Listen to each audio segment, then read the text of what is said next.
It's the Andy Griffith Show, facts and trivia, with your host, Bob Snap.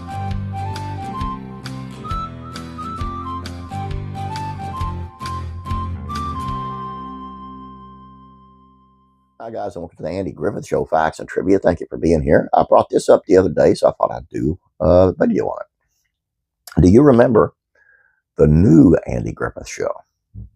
This was crazy and very weird. Following up a classic is no easy task. Just ask after MASH. Well, Lucille Ball, being Lucille Ball, was able to pull off the feat as the Lucy Show managed to run as long as I Love Lucy.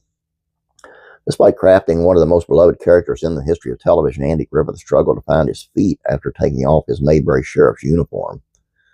After the Andy Griffith Show ended in 1968, Griffith set up his own production company, Andy Griffith Enterprises.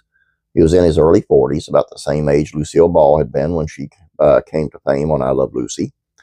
He had plenty of career left in him. Griffith's first television comeback arrived in 1970 with Headmaster. The show had a lot going for it, beyond the superstar, like a Linda Ronstadt sung theme song and Hogan's Heroes recently vacated time slot. Despite its assets, Headmaster flopped, drubbed in the ratings by the Partridge Family. Times were changing with the rural purge. That being said, perhaps the biggest flaw of the Headmaster was that Griffith strayed too far from Mayberry.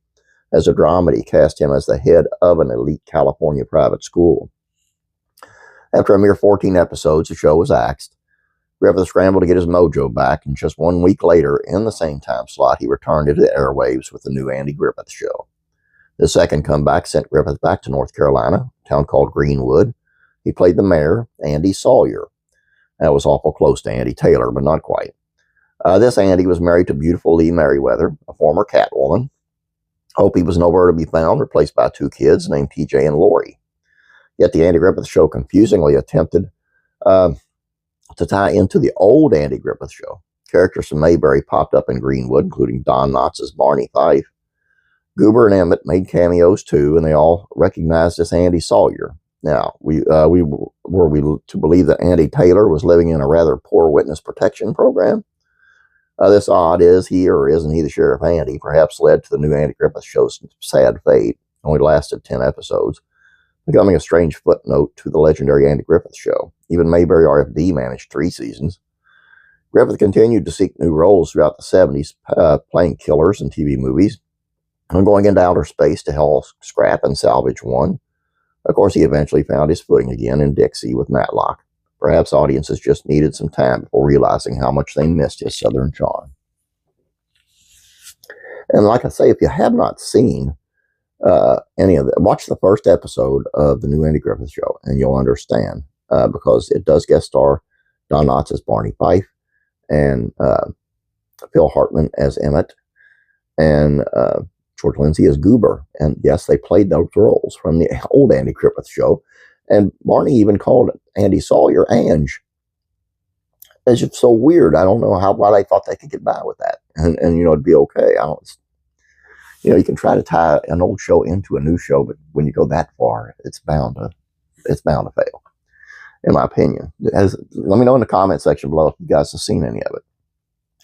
Over at Classic Rural Comedies, Facts and Trivia, we got, here's why little Ricky said that the set of the Andy Griffith Show was more fun than the set of I Love Lucy.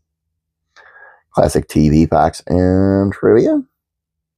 As soon as I get to it up here. MASH helped Larry Linville say no when Hollywood tried to take advantage of him. Larry Linville was Frank Burns, of course, on MASH. Has rock and country music facts and trivia. Merle Haggard saw some awful things in prison. Some really awful things. And Faith and Entertainment. As soon as I find it here we go. Everybody Loves Raymond actress starts a Christian production company with her husband. Patricia Heaton played Deborah on Everybody Loves Raymond. And this is really cool too. Please check those out if you don't mind. Please like this video. I'd appreciate it. You guys have a great day. God bless you. And I'm praying for you.